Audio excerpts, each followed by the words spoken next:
eu sou Ana Petrelli, seja muito bem-vindo a mais um podcast do Você Mais Mulher. Hoje eu tô aqui com o Dr. Ricardo Abel, psiquiatra que vocês já conhecem. Tudo bom, Dr. Ricardo? Tudo bom, Ana? Tudo jóia. Bem? E aí, pessoal? Vamos falar um pouquinho do tema mais desejado pro Dia dos Namorados, né? Exatamente, está chegando perto o Dia dos Namorados e com essa proximidade as pessoas ficam curiosas sempre para saber sobre relacionamentos. E vamos saber um pouquinho sobre essa química que acontece no nosso cérebro também, né? Exatamente. O que é paixão, Dr. Ricardo? Cara, que pergunta interessante, né? Bom, eu vou agora me aprofundar, então me acompanhe nessa profundidade, gente. A palavra paixão já é uma palavra interessante, porque ela deriva de uma palavra grega chamada pathos. E essa palavra grega pathos é a mesma que dá origem ao prefixo de patologia, que tem a ver com doença. Então já os gregos, lá na época antiga, identificavam que o sujeito apaixonado, ele parecia que estava meio perturbado, meio doente mesmo. E é isso mesmo, né? E é isso mesmo, porque a paixão, ela torna o sujeito mais impulsivo, ele tem pensamentos mais recorrentes sobre a pessoa objeto de sua paixão, e isso pode determinar uns comportamentos que, se ele tivesse normal, ele não teria. A gente perde um pouquinho do filtro do que a gente deve ou não fazer quando a gente está apaixonado? Perde. Perde em maior ou em menor grau. Tá? Em maior ou menor grau. Isso é muito interessante porque tem até uma base biológica disso. Quando você está envolvido em situações que produzem prazer, e a paixão é uma delas, você acaba tendo um estímulo de uma área cerebral chamada região de prazer e recompensa. Essa região, ela, em geral, com estímulos comuns, ela acaba sendo controlada por uma área do cérebro chamada área pré-frontal. A área pré-frontal permite que o seu raciocínio lógico interfira nas suas empolgações que o prazer produz. Mas a paixão, ela produz um curto-circuito nisso daí. Ela ativa uma área um pouco diferente dessa área de recompensa e prazer, chamada área dorsal do corpo estriado. Não precisam decorar isso não, eu só estou falando para vocês entenderem que é uma área que, embora produza sensação de prazer, ânimo, bem-estar, ela é menos controlada pela área pré-frontal do cérebro. Ou seja, a pessoa realmente, biologicamente, fica mais propensa ao descontrole, a agir pela emoção, né, a agir com pouco raciocínio em cima. Então isso é químico, né? É muito químico.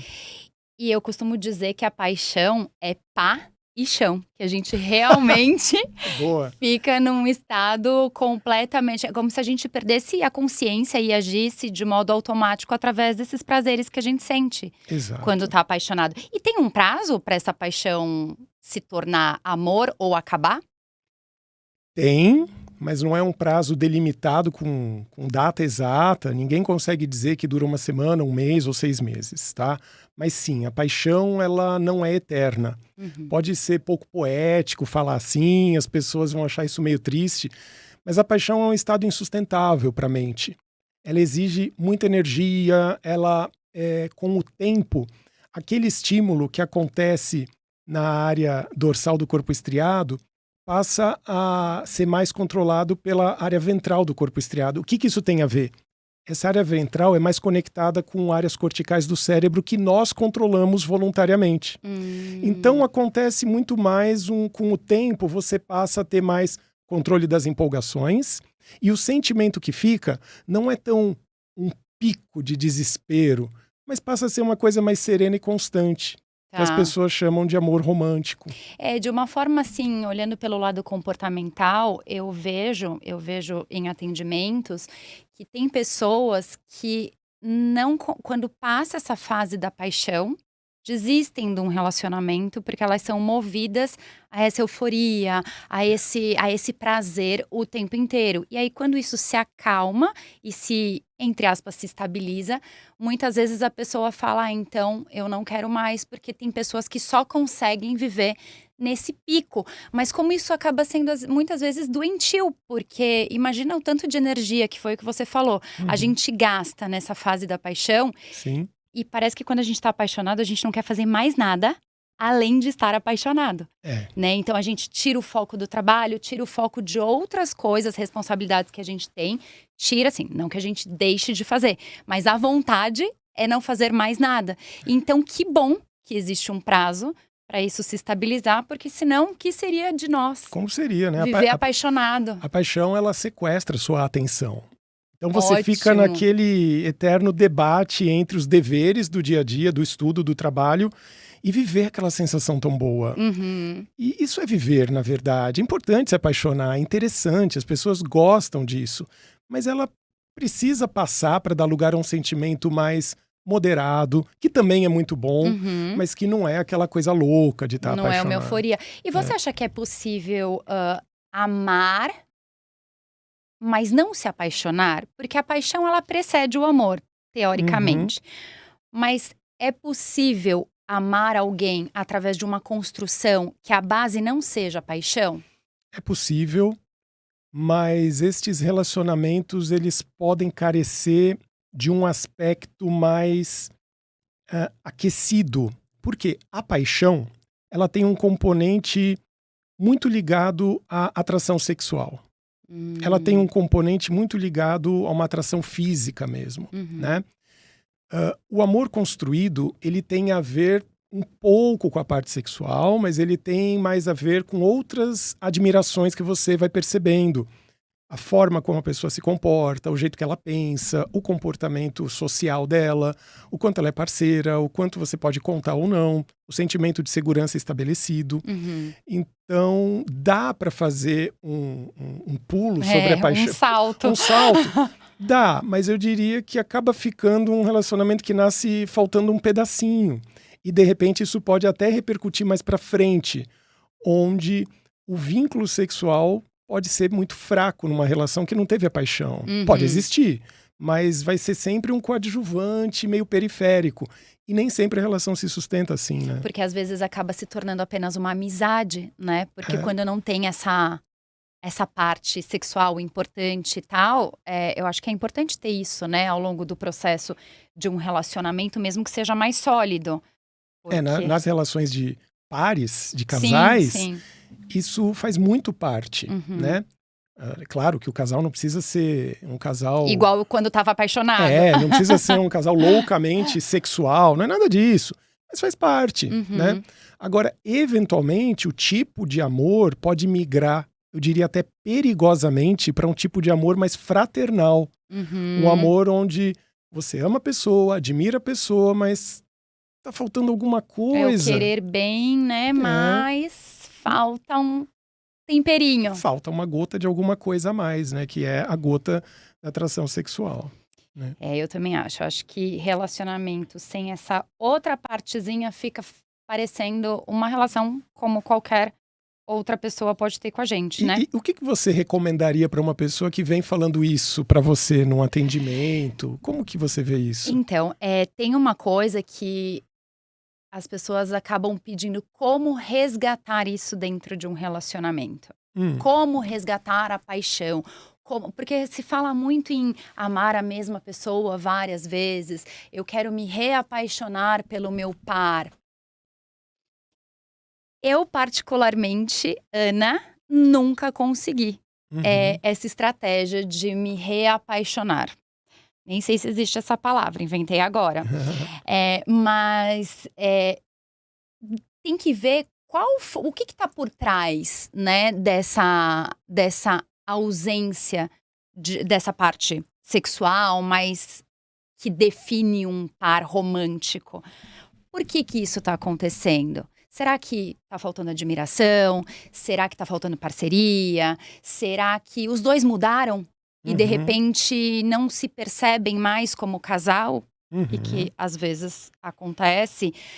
Será que cada um está vivendo a sua individualidade, está conseguindo se gostar ao lado dessa pessoa? Porque muitas vezes eu vejo que a gente perde um pouco de quem a gente é quando a gente está ao lado de determinadas pessoas.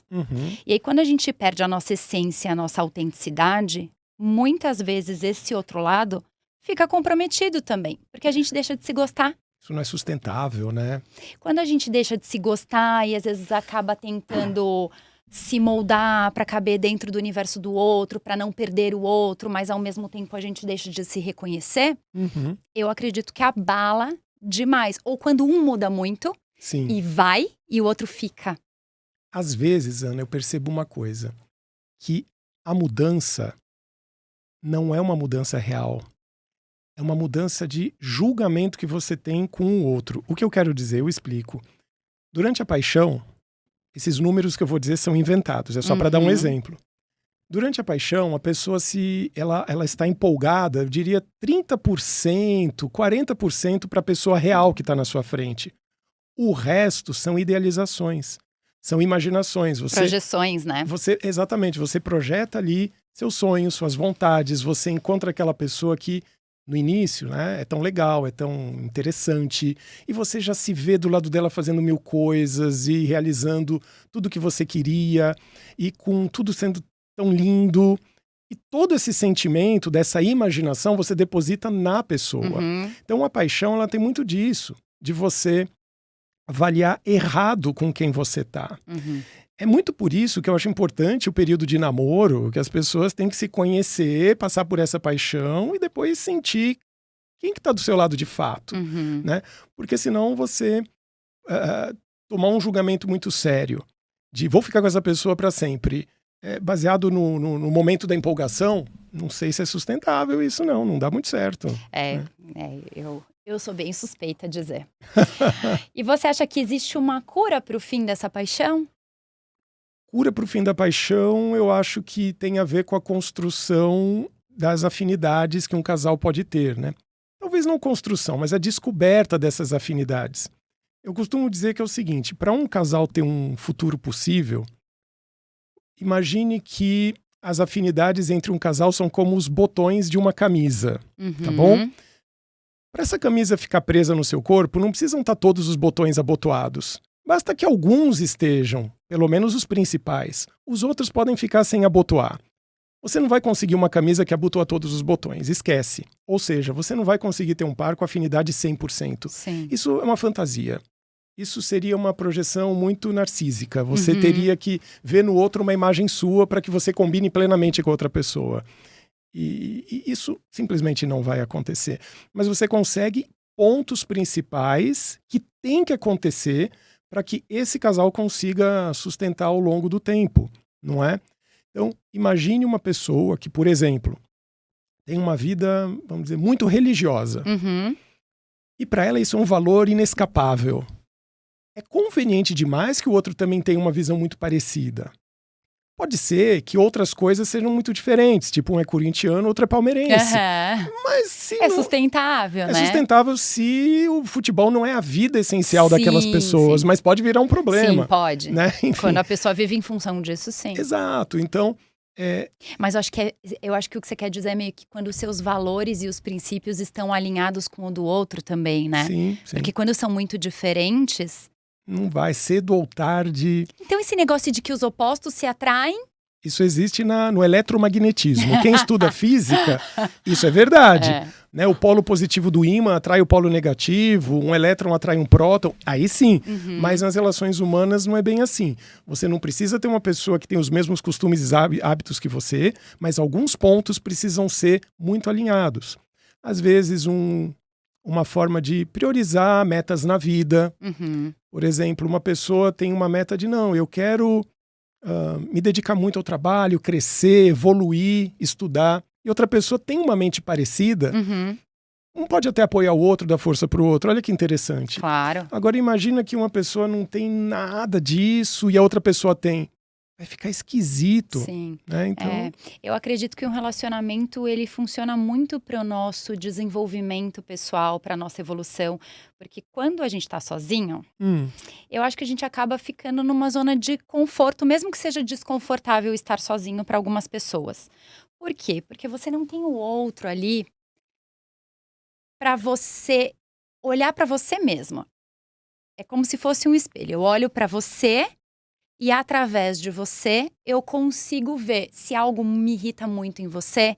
De repente, eu tenho que olhar para mim e identificar O porquê que eu tô me irritando com você, porque muito provavelmente é algo que dentro de mim não tá resolvido. Não é sobre você, é sobre mim.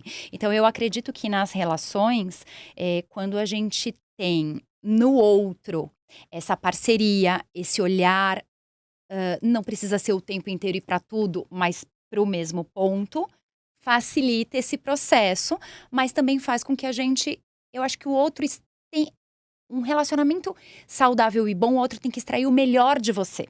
Uhum. E eu acho que existem muitas relações, que é o que eu mais vejo também em atendimento, é quando a pessoa sente que o outro aciona mais o lado sombra que todos nós temos. Uhum. Né? Nós não somos luz o tempo inteiro. Uhum. Você tem o lado sombra, eu tenho, outro tem, outro tem.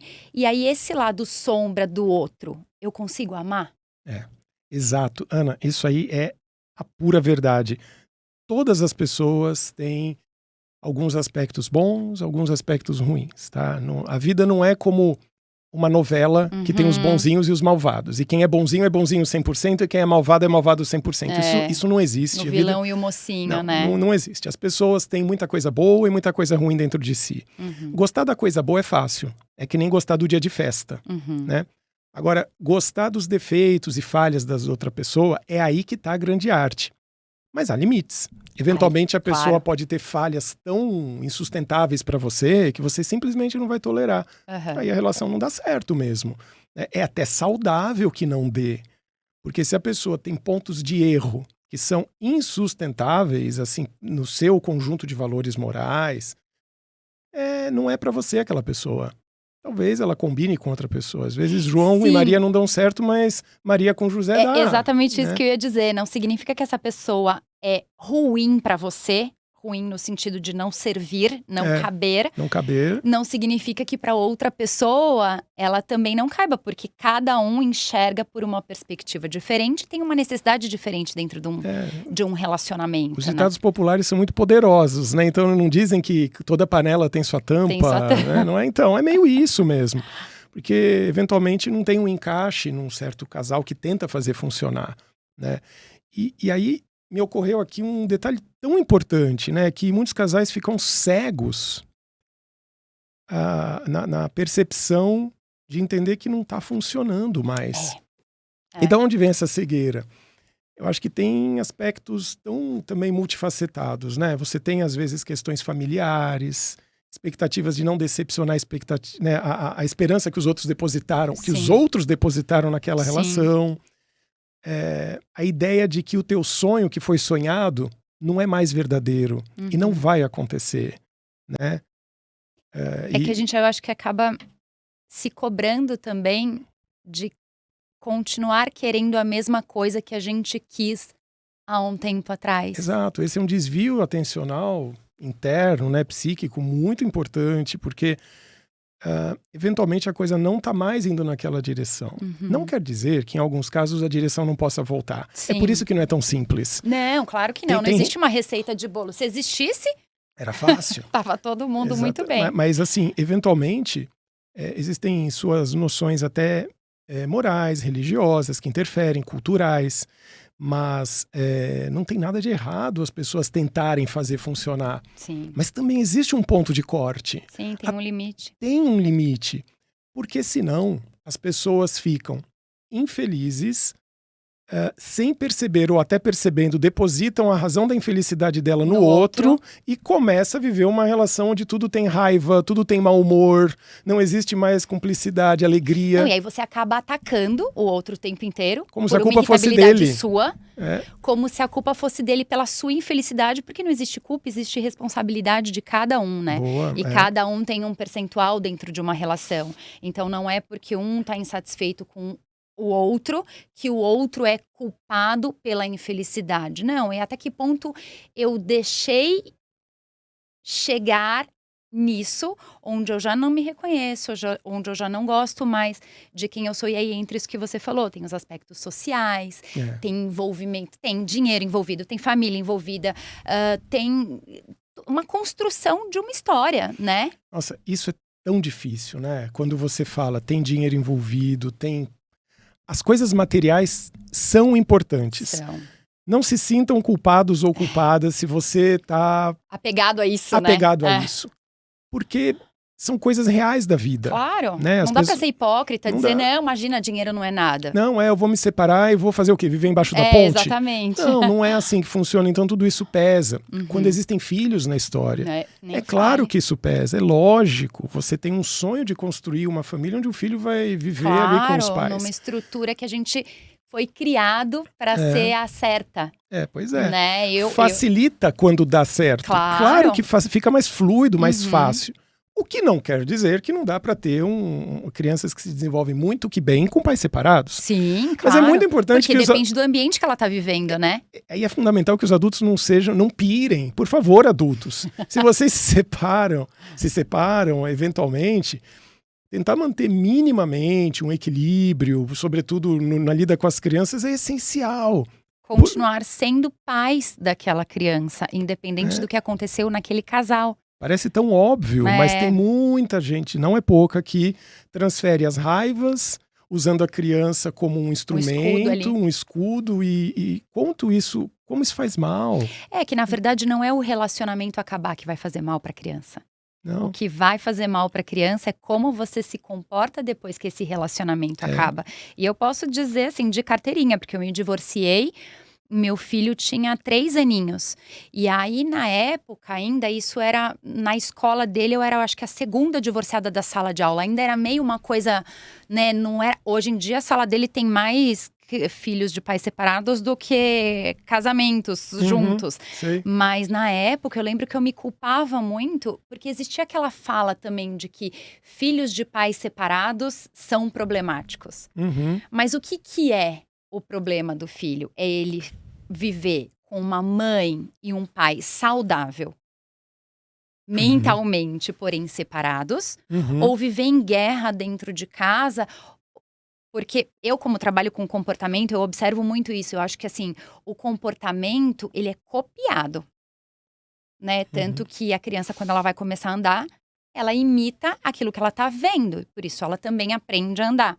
Então, o comportamento é algo copiado. E aí, quando a criança vê que a mãe, por exemplo, no meu caso, não se cuida, a autoestima tá abalada, não sabe mais nem do que gosta na vida, não tem hobby, ele vai aprender que o amor é isso. Então, a saúde daquela criança, para mim, ela tá totalmente vinculada à saúde desses pais também. Ana, 100%. É até interessante que a gente entrou no assunto de criança, porque daí puxa um negócio que vai refletir lá na vida adulta. Exato. Tem tinha um psiquiatra inglês chamado John Bowlby, que o cara criou na metade do século passado aí uma teoria chamada teoria do apego. Tá? A teoria do apego, ela analisa o quanto o comportamento de pais sobre a criança em tenra idade pode determinar mecanismos de apego na vida adulta que aquela criança vai ter. E nisso podem resultar alguns tipos de apego. Super resumindo, existe o apego seguro e o apego inseguro. E apego inseguro tem alguns subtipos que eu não vou entrar em detalhe. Ansioso, né? É ambivalente. Gosto muito desse tema. E tudo isso vai redundar em comportamentos ruins nas relações que essa criança pode estabelecer quando for adulta. Na vida adulta, exato. Né? Agora, o que é o apego saudável, que é o seguro? Ele deriva de pais, sobretudo mãe, tá? Sobretudo mãe. Você fala, a mãe, né? Tudo é culpa da mãe. Tudo é culpa da mãe. Mas é que a mãe tem a primeira conexão com a existência do bebê. Inclusive para ele existir, para ele se nutrir, para ele se desenvolver. Sim, né? Quer dizer, a sobrevivência dele ali no início é toda da mãe, a né? conexão com a mãe, ela é ímpar. Né? Ela é ímpar mesmo. Ainda que com o pai também depois assume um papel muito importante também. Agora, o que quer dizer apego seguro? Quer dizer que quando os pais têm mais ou menos uma constância afetiva com a criança vai se desenvolver de maneira mais saudável. Constância afetiva, o que eu quero dizer? Não é que sempre você vai concordar com a criança, porque se você fizer isso, você vai criar um mini terrorista. Não façam isso. É mais ou menos uma constância que a criança sabe mais ou menos o que esperar, né? Não é que aqueles pais que são instáveis, um dia ama, outro dia odeia, vira as costas, fica sem falar, desaparece, depois retorna. Esse caos afetivo faz a criança sentir que os laços amorosos são incertos, instáveis. Então, quando adulto, ela precisa colar na outra pessoa, ser muito ciumenta, tentar controlar para não perder. E isso é um tiro no pé, porque tentando fazer isso é aí que perde. Porque daí é onde se instalam as feridas emocionais, que lá na frente se tornam crenças limitantes, que são verdades absolutas, e essa criança pode se relacionar através desses tipos de apego. Ela vai, né? Ela vai. Agora, quando o apego é do tipo seguro, os pais são mais ou menos constantes, ou seja, tem mais ou menos uma noção do que é certo e do que é errado, de presença afetiva. Então, ainda que a mãe dê uma bronca na criança, e tudo bem dar bronca, tá? Aliás, é um erro hoje em dia. Não pode. Pode, deve. Não pode nada. Deve. É claro que com moderação, de maneira equilibrada, tá, gente? Eu tô falando isso, tá? Nada de espancar a coitada da criança, não é nada disso.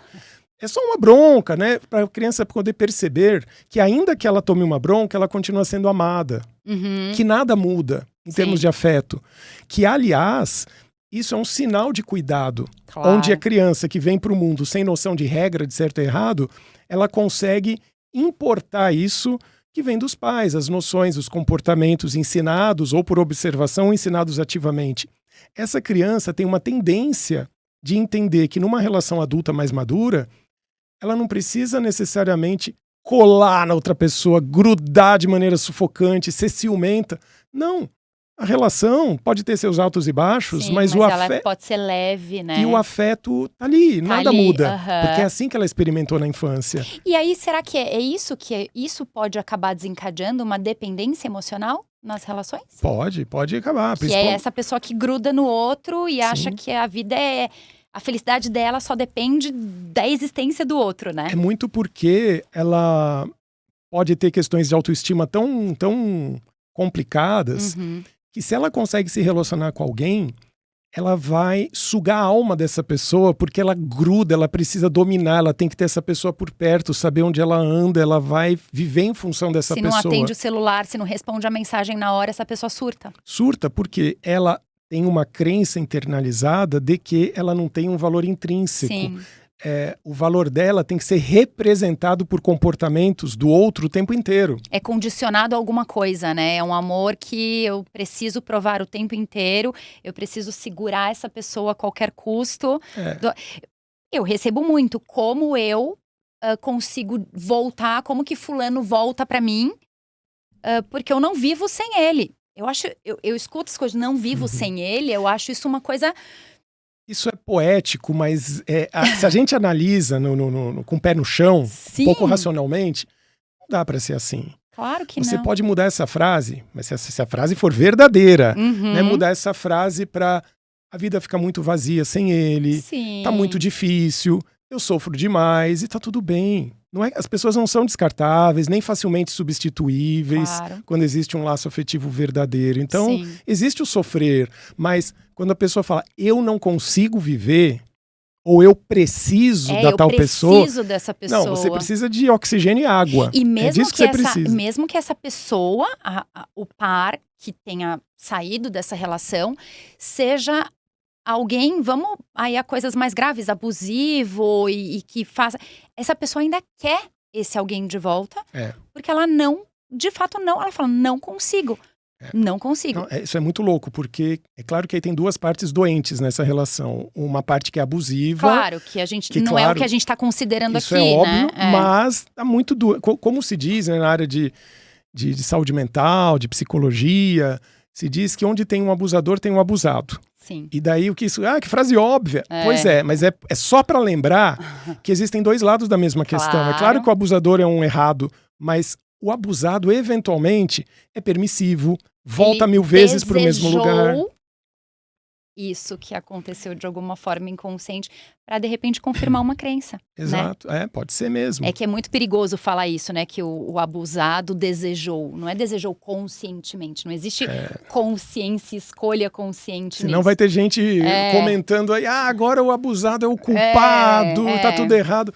Não, gente, psicologicamente estamos falando aqui, tá? Psicologicamente, eventualmente a pessoa tem questões tão fragilizadas sobre o valor de si mesmo, que ela se sujeita a permanecer em relações ruins, porque ela imagina no fundo que nunca mais ela vai ser digna de ter alguém, não vai conseguir mais ninguém, vai ficar sozinha para sempre. E porque de alguma maneira também ela aprendeu isso lá na infância, que era o que a gente estava falando, onde ela entendeu que o amor é isso.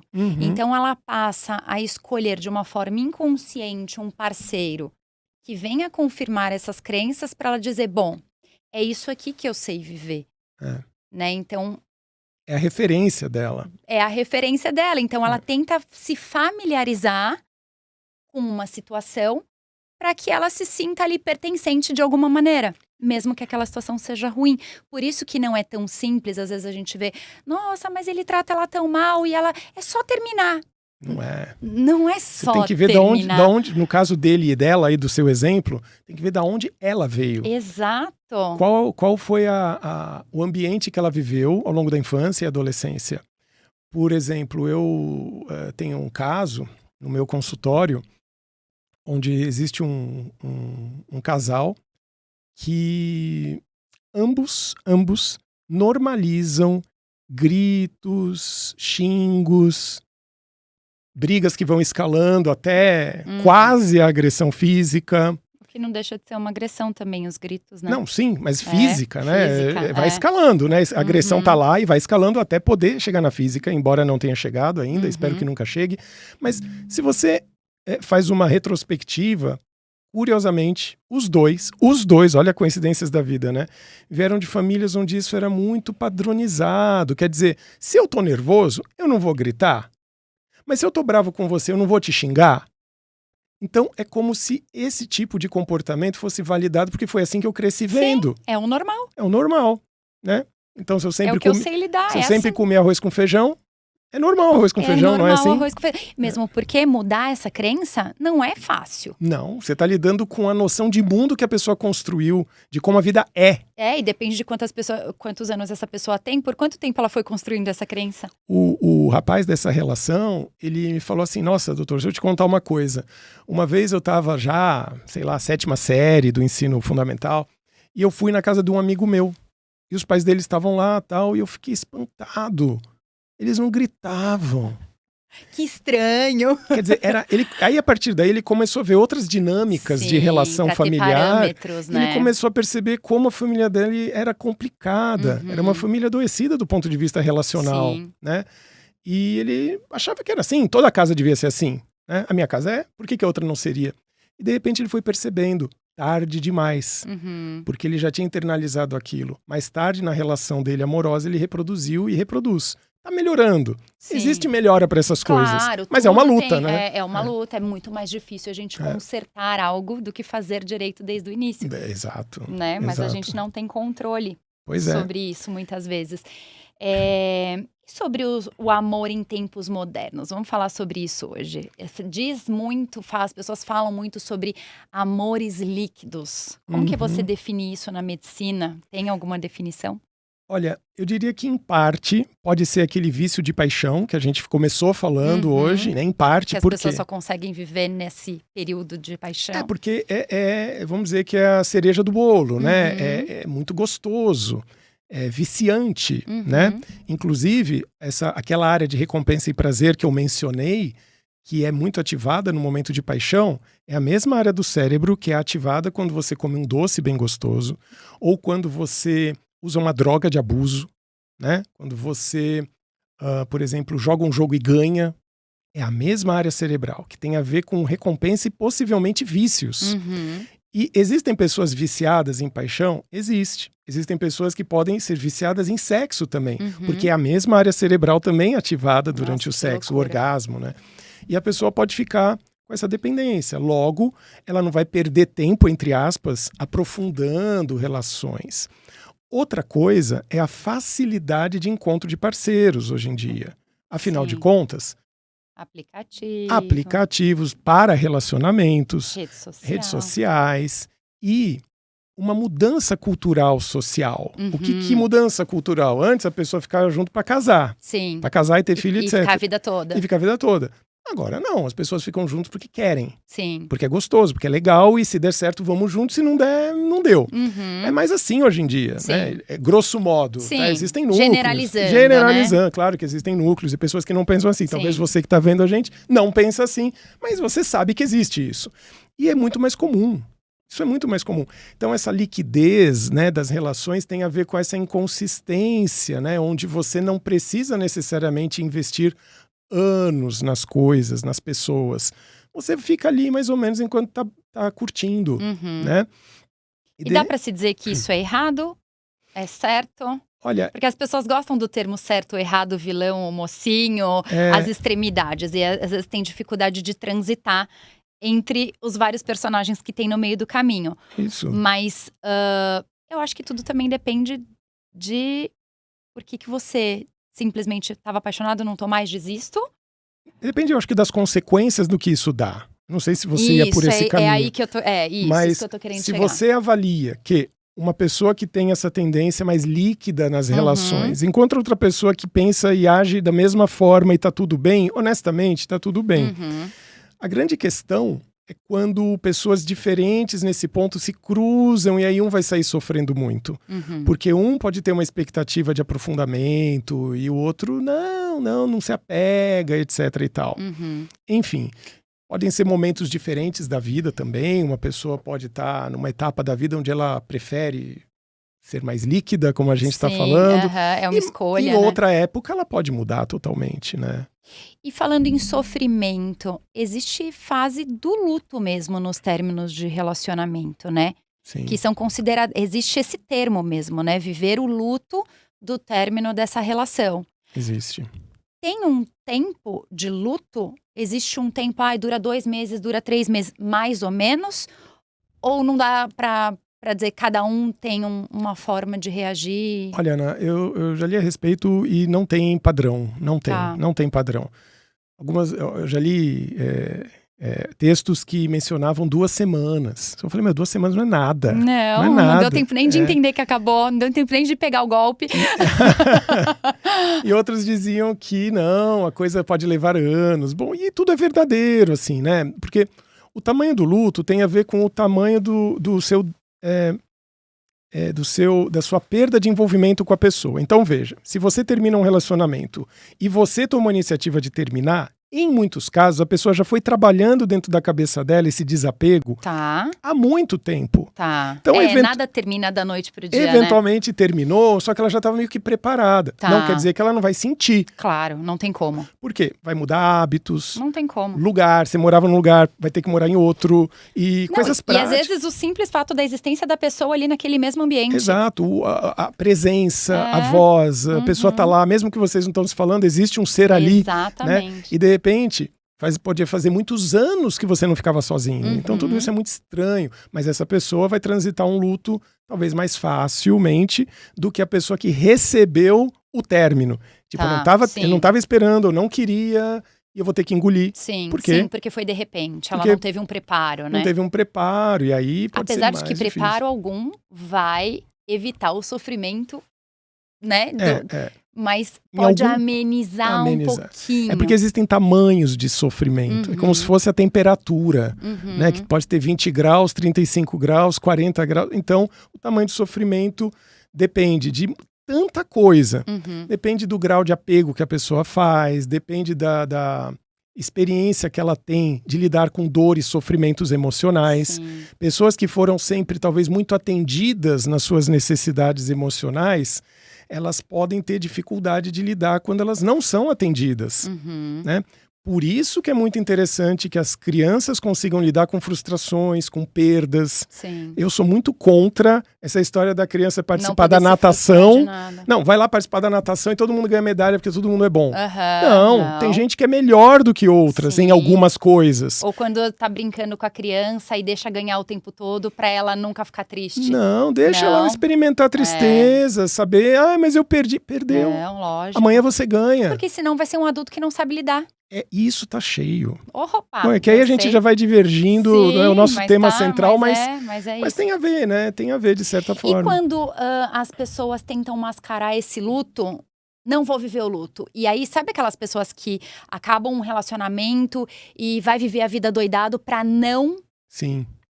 não entrar em contato com as emoções que esse luto traz. Ela pode sair ilesa desse luto ou ele vem tardio depois?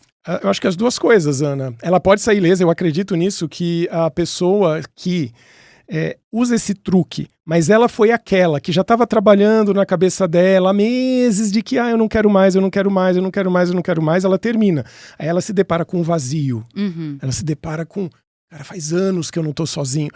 Esse vazio pode ser tamponado por muita balada, por muitas pessoas, fica com um, fica com outro, e de repente passa isso, mas ela não estava naquele luto profundo. Agora, Sim. há casos em que a pessoa se ilude. Também tem.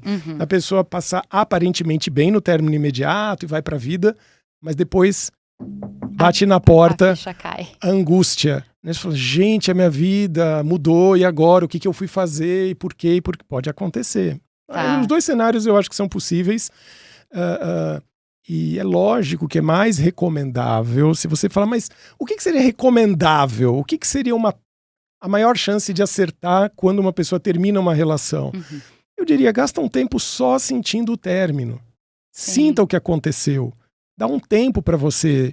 Mas daí eu vou ficar triste. Vai ficar um pouco triste. Aprenda a ficar triste também e lidar com isso, tá tudo bem, né? É tudo bem, você não, né? Claro que há limites para isso. É claro que uma pessoa eventualmente pode mergulhar num poço fundo demais. E entrar numa depressão depressão, e não é. Mas não é o caso. Aí, se for o caso, trata-se, enfim. Claro. Mas não é necessariamente ligado o fato do luto com depressão. Tá. Isso tem que ficar muito claro. Sim. Os lutos são reações emocionais normais e que podem ser vividas. E a pessoa passa por isso, né? Enfim, não tem regra absoluta, as pessoas não são iguais, né? Não. E cada caso é um caso, porque às vezes eu recebo muita pergunta no Instagram até, fulano me deixou, como que eu vou lidar com isso? É tão complexo que qualquer resposta que seja dada é uma irresponsabilidade muito grande. Porque quem é a pessoa? Quem é a Quem pessoa? é De você? onde ela veio? Como era essa relação? Qual o papel da outra pessoa na sua vida? Que tipo de apego você tinha? Sim. Qual é o seu, vamos dizer, o seu nível basal de saúde mental, se é que existe tal coisa, né? Porque imagine que é uma pessoa que de base já é meio deprimida, vamos supor. Essa pessoa ainda passa por uma perda. Bom, a gente já está partindo de um início complicado, delicado. Sim. Agora, se é uma pessoa que está, vamos dizer, rígida em termos de saúde mental, ela já parte de um recurso melhor. Sim. Ainda assim, eu tô sendo muito leviano porque quem é ela? Sim. De onde ela vem? Quais são as noções de relacionamento que ela tem, igual a gente estava falando até aqui? E outra, né? É só o casal que sabe o que tá vivendo. Então, qualquer pessoa, mesmo que seja um médico, mesmo que seja um terapeuta, qualquer pessoa que assine na pedra qual será o resultado disso, ou o que essa pessoa tem que fazer. Isso é leviano. Não para usar uma palavra, né, para não dizer charlatanesco. Não dá. Não dá. A gente não tem essa bola de cristal, mas a gente direciona tentando fazer com que essa pessoa tenha melhor qualidade de vida, né? Tenta, né? Tenta. E, Ana, eu estava aqui lembrando, eu bati o olho aqui numas anotações, e algumas pessoas hoje em dia falam de relacionamentos tóxicos, virou uma moda essa palavra. Eu nem uso muito essa palavra, mas o povo usa, né? Sim. E eu sei o que eles querem dizer. Sim. Você depara com isso muito na sua prática? Mas ele era muito tóxico. O que é isso? Virou moda, né? Pra mim, um relacionamento tóxico é um relacionamento que não é saudável e é disfuncional. Eu interpreto desta forma. Sei. Mas hoje em dia, se coçou a orelha errado, já é tóxico. Então, né, vamos lá. Mas pra mim, um relacionamento onde há divergência de valores e com isso um ataca o outro de alguma maneira, acaba sendo disfuncional. E pra mim, esse termo tóxico vem da disfunção de uma relação. Porque tóxico é tudo aquilo que intoxica. Que faz mal em última análise, né? Então, eu acredito que relacionamentos funcionais e saudáveis são relacionamentos onde a primeira coisa, pra mim, existe um indivíduo outro indivíduo completo. Os Uhum. dois se unem e sim podem evoluir juntos e aprenderem um com o outro. Mas para mim não existe duas metades da laranja que se unem para formar um inteiro. Não, E isso para mim é só na música do Fábio que Júnior. é bonita, né? Mas é só isso, é muito romantizado. Eu não tenho Muito. essa visão tão romântica das coisas, porque eu acho que imagina uma pessoa que não se vê por inteira, não se reconhece, não sabe do que gosta, e aí se relaciona com uma outra pessoa que também tá pela metade. Qual é a chance? São duas pessoas que nascem de apegos inseguros, que, portanto, não têm um valor em si completo, elas não têm noção de valor intrínseco de si. Quem sou eu? Eu sou alguém dependendo de quem me completa. Começou errado. Começou muito errado, A né? minha felicidade está nas mãos dele. Eu vejo, né, que às vezes eu até falo que num casal ou num relacionamento, vamos dizer assim, existem 3 elementos e não 2. Tem, vamos dizer, ele, ela e o casal. Sim. São 3 personagens, Uhum. né? Quando eu falo ele e ela, se for um relacionamento homoafetivo, vocês entenderam, Sim, né? é. Pode ser ele, ela e A ela, gente só mas tá simplificando. só para simplificar, gente, tá bom? Então, tem ele, ela e o casal. Sim. Se a gente fosse diagramar isso imagina um diagrama de conjuntos, né, intersecção, assim, tem a parte dele, a parte dela e tem uma parte que se interconecta, que é a parte do casal. Tem que existir as 3 partes, isso é, ele continua sendo ele, então ele gostava de futebol, ele continua gostando. Ela continua sendo ela gostava de, sei lá, Dançar, dança, continua gostando. Agora Sim. o casal tem outra parte, que é a relação, realmente a troca de atenção mútua, uma As complementaridade. concessões que existem, isso não é uma Pode anulação. conceder, mas você não se anula, Ana? Né? Pois é, não, gente.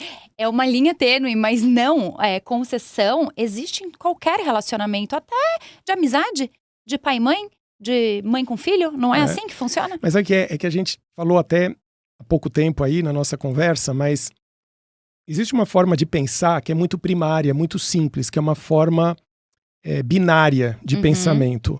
Quer dizer, ou uma coisa sim ou uma coisa não. Ou é tudo ou é nada. Esse pensamento dialético, ele é muito empobrecido. Porque na vida real adulta, a gente percebe que há muita nuance. Que existem muitos pontos intermediários entre tudo ou nada. Né, entre certo e errado. Né, existem algumas nuances. Claro. É claro que eu usei um exemplo errado, talvez certo e errado, uma coisa de conceitos morais, mas vocês entenderam que existem gradações. Por exemplo, quando você vai ceder numa relação. Qual é o certo? Ceder ou não ceder? Gente, é uma questão de graus. Né? Então, eu posso perfeitamente ceder no meu costume de deixar a toalha molhada em cima da cama. Claro. É claro que eu posso ceder, não vai cair um dedo da minha mão se eu ceder nisso. Vai fazer bem para a paz da casa, da relação. Exemplo besta, mas existe. Acontece muito, Acontece. Porque relacionamentos muitas vezes acabam por pequenas coisas e não uma coisa grande. E pequenas que vão se somando. Exatamente. As pessoas pensam que só acaba por causa de uma tempestade. Uma traição, ou porque alguém bateu em alguém. Ou... Pode acabar por uma soma lenta de pequenas coisas que uma hora transborda, né? Exato. Bom, mas existe também coisas que você não vai ceder. Eu costumava fazer uma comparação há uns anos atrás, alguns pacientes meus já ouviram muito isso, que às vezes num relacionamento você deve se comportar como se você fosse um abacate. Por quê? Porque o abacate é aquela fruta, imagina um abacate madurinho, bem molinho, tá? Ele tem um caroço grande, sólido, que você não consegue penetrar nele. Sim. Mas existe por fora uma polpa macia, que se amolda, se você apertar, afunda o dedo nele, né? Eu acho que esse é um modelo muito interessante de como você pode se comportar numa relação. Existe uma parte macia que você se amolda, que é onde você realmente tem jogo de cintura, cede, mas tem que existir um caroço. A partir daqui eu não posso mudar, porque é a sua essência, é aquilo que você é de mais profundo, que se você deixar de ser aquilo, você até pode conseguir temporariamente. Mas e a que preço, daqui a pouco você joga a raiva disso na outra pessoa. Porque você está ficando infeliz, deixando de ser exatamente quem você é. E às vezes é tão sutil essas anulações que os casais fazem, que eles não percebem enquanto estão fazendo. Então, por exemplo, eu atendo uma moça que o marido, o hobby dele era de tal dia da semana, ele se reunia com os amigos e tocava o instrumento que ele gosta. E aí a mulher depois, principalmente depois de ter filhos, isso é o que mais acontece. Você tem que me ajudar aqui, você tem que me ajudar lá, você não pode mais tocar seu instrumento. E daí essa pessoa deixa de ir numa terça, daqui a pouco só vai a cada 15, daqui a pouco uma vez por mês. E aí, aquilo que uniu o casal, que era, eu conheci esse cara fazendo isso e eu gostava dele fazendo isso. De repente, estou dando um exemplo besta de música, mas existem vários outros, até o próprio futebol que você citou. E aí, daqui a pouco, a gente vê que esta pessoa que abriu tanto mão, concedeu tanto, que daí são as graduações de concessões, passou a ficar infeliz porque deixou de ter um hobby, por exemplo. Porque a outra reclamava. E aí, isso acontece do lado contrário também, tá? E aí, a admiração que começou de um homem que fazia isso toda hora, ela se perde para um homem que deixou de fazer isso toda hora. Pois é. E aí sim, vira um relacionamento onde a raiva de um e de outro vai ser transferida para o outro. E aí esse relacionamento ele pode virar um relacionamento tóxico e disfuncional. Exato. Né? É isso mesmo. Essa coisa de relacionamento tóxico, né, é uma palavra que está batida, mas ela tem lá o seu sentido. Tem. Ele inclui essa coisa de agressõezinhas, microagressões que vão se acumulando ao longo do tempo. Disputa, tentativa de controle. Sim. A tentativa de controle sobre o outro pode tornar a coisa extremamente disfuncional, né? Tentar controlar exatamente o que o outro vai fazer. E é sufocante. Do que ele pode gostar ou não. Né? Do que ele pode gostar. Não é só o controle de onde você tá. Não, isso aqui você não pode gostar, porque eu não gosto. Exatamente, tem isso. Né? E isso tem questões tem a ver com traços de personalidade de quem está envolvido aí. E quer saber, tem até umas relações onde isso se perpetua e até dura. Mas dura por quê? Porque existe um tipo de personalidade que nós classificamos em psiquiatria, que é a personalidade dependente. Tá? Realmente eu estou falando de um campo chamado transtornos da personalidade. Algumas pessoas já ouviram falar dos mais famosos, os tipos de transtornos de personalidade mais famosos incluem a personalidade antissocial, que são os sociopatas, psicopatas. Tem a personalidade histriônica, personalidade borderline, também já ouviram falar. Mas em outro grupo existe isso que é a personalidade dependente. São pessoas que se formaram ao longo da infância e adolescência sem muito valor próprio. Então ela precisa, para ter base de segurança, ela copia e cola. Ou seja, ela pega a sua base de segurança e usa como se fosse dela. Logo, ela precisa estar com alguém. Isso é muito patológico porque essa pessoa pode se sujeitar a coisas terríveis, porque ela não tem base emocional para se manter sozinha. Ela precisa ter alguém para completar essa lacuna da formação psicológica dela. Sim. Então ela vai ser aquela pessoa que deita para outra passar por cima. Né? Sim. E se ela encontra um par que não tem bom senso, vai passar por cima. Vai passar por cima mesmo, achando que tá tudo certo, que é isso mesmo, e essa pessoa vai abusando e o outro vai se permitindo, e aí forma um ciclo infinito.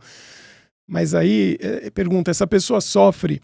Se você perguntar, ela pode falar sofro.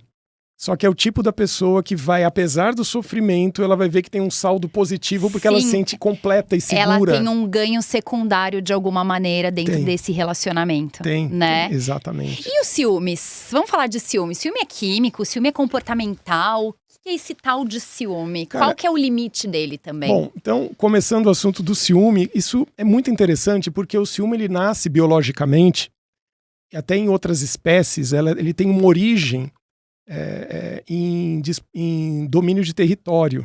Né? Então, por exemplo, o leão, ele está lá com as suas leoas e ele tem um território bem delimitado. Se outro leão vem, o que ele faz? Ele fala, por favor, por aqui, acomode. Não. Ele vai partir para cima, ele vai entrar para destruir, porque aquelas leoas são dele. Né? Então, existe uma noção biológica de que você tem domínio sobre o seu parceiro e que esse domínio tem a ver com você propagar seus genes. Tá? Então essa é uma noção biológica. Aí você fala, mas o ser humano não é guiado apenas pela biologia. De fato, não. Mas a biologia está lá e ela nos afeta. Mesmo a gente achando que é um ser super sofisticado, e somos, não é errado pensar isso. Mas a gente tem muito mais influência biológica do que a gente pode pensar sobre o nosso comportamento básico. Existe uma racionalidade, porque somos seres racionais, mas existe uma biologia por trás disso, Existe né? uma biologia que nos impulsiona numa direção sem a gente perceber. Tá. Sem a gente perceber. Bom, é lógico que do comportamento de domínio territorial até a noção de ciúme vai uma certa distância, mas é daí que ele nasce. A tentativa de você proteger aquilo que é seu por uma necessidade de posse, né? E quem é muito ciumento sabe que tem isso, uma necessidade de posse, de ver o outro como uma coisa que é sua. E isso nasce também de fatores psicológicos, não só dessa origem herdada biologicamente, porque senão todo mundo seria muito ciumento, e não é assim, não é uma base, não é uma verdade, mas tem a ver com noções de valor próprio, né? Porque afinal de contas, se eu não tenho valor próprio, eu sou muito substituível. Então qualquer Zé Mané que chega vai levar minha mulher embora, ou meu homem embora. Por quê? Eu não tenho um valor agregado alto, eu não sou tão bonito, eu não sou tão inteligente, eu não sou tão capaz, eu não sou tão atraente, eu não sou tão eu não sou muito nada. Tá. Então qualquer um pode me substituir. E eventualmente o ciumento ele tem essa base, que às vezes ele nem percebe, mas ele vai fazer como? Controlar outra pessoa para saber onde ela está, com quem ela anda. Ele tenta intoxicar essa pessoa, usando essa palavra, por todas as vias possíveis, achando que assim essa pessoa vai ficar com ele. Só que é um tiro no pé. Sim. É um tiro que sai pela culatra, porque ele vai se tornando insuportável a ponto de não conseguir manter a relação. E se a outra pessoa é saudável, pode chegar um ponto que ela fala, cara, eu gosto de você. Mas tá insustentável. Moça, eu amo você, mas apesar de amar, eu vou ter que terminar. Sim. Que é aquele término amando. Sim. Em nome da saúde mental. Que é o que as pessoas às vezes perguntam também, já me perguntaram aqui, inclusive no podcast, se o amor sustenta uma relação. E só o amor não é capaz de sustentar uma relação. Não, só nos livros de poesia. Só. O amor não é suficiente. E sabe uma curiosidade que eu tenho também para conversar com você, para ver se tem alguma coisa biológica para explicar? As pessoas que dizem assim, eu prefiro estar sozinha do que me relacionar. Existe algum grau de patologia ou saúde, tem qual que é o termômetro disso, de eu prefiro estar sozinha? Por que eu tô te fazendo essa pergunta? Porque às vezes eu vejo que tem pessoas que preferem ficar sozinhas como uma fuga mesmo, para não ter que se olhar, porque um relacionamento, como a gente já disse antes, ele faz você ter que olhar para dentro, porque para você se relacionar, pessoas que não conseguem muito se relacionar com outras pessoas, elas poderiam viver na selva, né? E não é o nosso caso aqui. Então, nós somos seres relacionáveis, sociais. E as pessoas que escolhem não ter, chega, relacionamento não é pra mim, não quero mais ter um parceiro ou uma parceira. Tá tudo bem nisso? Bom, eu acho que tem umas camadas essa questão aí, porque... de novo, de quem nós estamos falando? Se a gente está falando de uma pessoa que está traumatizada por algumas relações ruins, pode acontecer. Ruim porque numa teve violência, na outra teve traição, na outra teve ausência, na outra teve frustração, sei lá. Chega um ponto que a pessoa pode falar, basta. Relação é isso? Eu senti na carne, não é que alguém me contou. Sim. Eu vivi isso, e a experiência vivida, ela é muito poderosa. Sim. Ela cria conceitos de como o mundo é.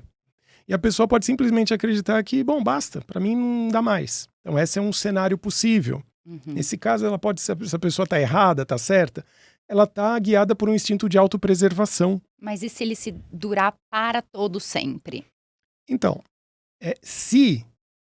em saúde mental, a gente sempre tenta ver que o que é patológico tem que produzir pelo menos duas consequências.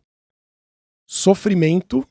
Isso, é isso que eu quero saber. Ou sofrimento ou dificuldades práticas, né, no exercício da vida diária. Tá. O que eu quero dizer? Eu não consigo trabalhar, eu não consigo estudar, eu não consigo produzir, eu não consigo me relacionar socialmente. ou tem, né? Pode ser as duas coisas, ou tem um sofrimento que é uma coisa subjetiva muito intensa. Aí a gente pode classificar qualquer coisa como sendo patológica. Aí eu posso, tal coisa é depressão ou não. Esses critérios entram na questão, não apenas eles. Eu tenho ansiedade. Será que toda ansiedade é patológica? Não, claro que não. Tem a fisiológica, né? Que precede algum acontecimento, Exato. Por exemplo. Mas a gente tem esses critérios que são sempre levados em conta. Então, copiando e colando esse conceito, se a pessoa está adaptada sem ninguém, se ela não sofre, se ela não tem nenhuma dificuldade prática, ela trabalha, ela estuda, ela se mantém, ela tem uma vida social ok, mas não quer ter mais relação com ninguém. Não podemos considerar isso patológico. Não, é da vida dela. Ela tá bem? Tá. Agora, quem sou eu para dizer, não, você não tá bem? Você precisa se relacionar. Eu que sei se você tá bem ou não. Não, a pessoa sabe, né? Ela tá bem mesmo. É claro que tem pessoas que não estão bem, ficam minimizando. Exato. Mas aí, a gente, né, na área de... Que entra num não quero me relacionar porque eu quero me proteger. Isso. Né? Mas isso também tem. Só que daí é um movimento de defesa que a pessoa constrói, mas é uma capa. Sim. Isso não é tão honesto, como eu estava falando antes. É uma armadura, né? É uma armadura. Quando o caso é esse, aí essa armadura precisa ser revista, porque não é a verdade interior da pessoa. Sim, isso o que pode ela se descobrir. É só uma casca que ela verbaliza, porque é o que se espera que ela fale para ela conseguir justificar os seus comportamentos para si mesma. Mas ela está um pouquinho infeliz. E às vezes, se ela não percebe, em terapia isso aparece. Em terapia isso aparece e se descobre. Se aparece. Né? Pois é. Se aparece. E vamos finalizar, então, nosso assunto. Tem mais algum tema que você queira falar, abordar? Acho que dá. Olha, Ana, eu diria que... Cara, é muito interessante esse assunto de amor e paixão. A paixão realmente pode ser um pouco enlouquecedora. Se a gente lembrar na história, voltando aos gregos lá, né?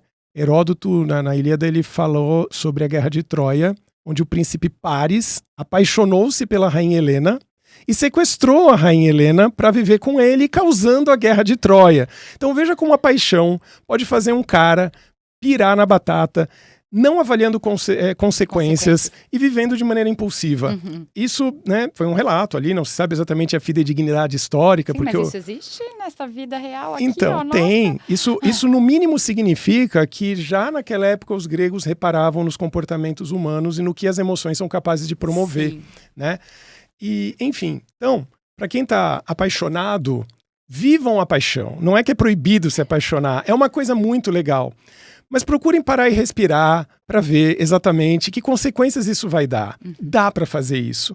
É difícil, porque naquela hora parece que tudo faz um sentido do caramba. Que você fala, é o amor da vida toda, né? Pois é, mas vamos respirar, viva aquilo, é um momento muito interessante, muito único da relação, aquele momento que a paixão é vivida, é sentida, é gostoso demais. É importante essa fase, É importante, né? Claro que é importante, tem que ser vivida, mas... respirem e pensem. Se é possível fazer isso. Às vezes não é, né? Às vezes não é.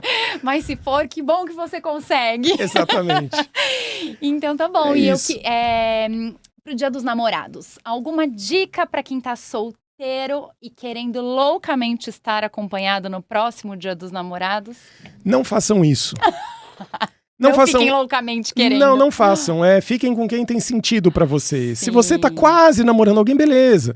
Se você já tá com alguma coisa engatilhada, tudo bem. Agora, sair loucamente pegando alguém... Desesperadamente, né? Eu preciso ter alguém. A gente tem que escolher. Passe sozinho o Dia dos Namorados. Vai ter muitos dias dos namorados por vir. E estes próximos podem ser maravilhosos. Esse sem ninguém também pode ser. Você pode fazer outras coisas. Escolha por você, escolha se amar. Se leve pra passear, se for o caso. Se for o caso, né? Fica em casa de boa, assista a sua série favorita, não entra na pilha. Não se cobre, não se deixe ser cobrado pelo que você vê nas redes sociais. Exatamente. Você vê casais lindos e maravilhosos, felizes, postando no Dia dos Namorados, que às vezes você só sabe que namora porque postou no Dia dos Namorados, Exatamente. Né? E tem outra coisa, Ana, que existe uma armadilha da mente humana, que é uma capacidade de filtrar elementos seletivamente para sustentar minha hipótese inicial. A mente faz isso sem você perceber. Por exemplo, eu tô solteiro. Aí eu começo a reparar fazendo um filtro só nos casais formados. Mas você ignora que tem um monte de gente solteira. Você só vê aquilo. Você só vê aquilo. É um erro cognitivo. É um erro de seleção, é um viés de seleção. Isso é muito conhecido no funcionamento da mente humana. A pessoa tem um viés de seleção. Ela seleciona sem perceber que está selecionando algo que corrobora uma teoria que ela mesma concebeu, do tipo, só eu tô sofrendo, só eu tô sozinho, tá todo mundo feliz. Isso é uma falha cognitiva que pode ser desfeita ou por você mesmo, se você fizer uma autoanálise, mas nem sempre é possível. E como eu disse antes, em terapia você consegue detectar isso e o seu terapeuta vai apontar. Você não acha que isso é um pouco um erro do seu julgamento? Sim, não. Todo mundo tá feliz. Quem é todo mundo? Quem é todo mundo? Será que você não conhece outras pessoas que também estão sozinhas? E aí você vai puxando, a pessoa vai meio que pondo o pé no chão. E até que ponto estar sozinha é ruim, né? Pois é. Também. Vamos avaliar quais pessoas que estão sozinhas que você conhece, de fato, que estão ali no seu meio, que estão, assim, querendo arrancar os cabelos. Sim. Não existem pessoas que estão sozinhas e estão bem com isso, né? Porque é isso, a gente perde o olhar. É a mesma coisa, quando eu tava grávida, eu lembro que a sensação que eu tinha era que todo mundo tava grávida junto comigo. Eu só via grávida. Porque a gente passa a reparar só naquilo também, Verdade. né?